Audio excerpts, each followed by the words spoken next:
Each week, all the shapes meet and go for a bike ride.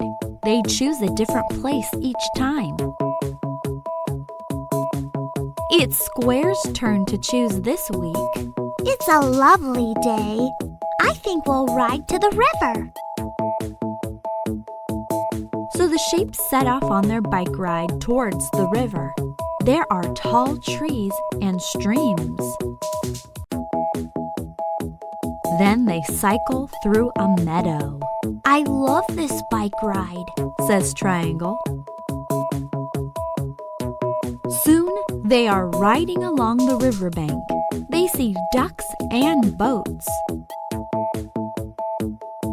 Oval is so distracted by the scenery that she has forgotten to look where she is going. Crash! Poor Oval has bent her front wheel. How will I get back to Shapeton Village? I have a spare wheel, says Square. He attaches the spare wheel and off they go again.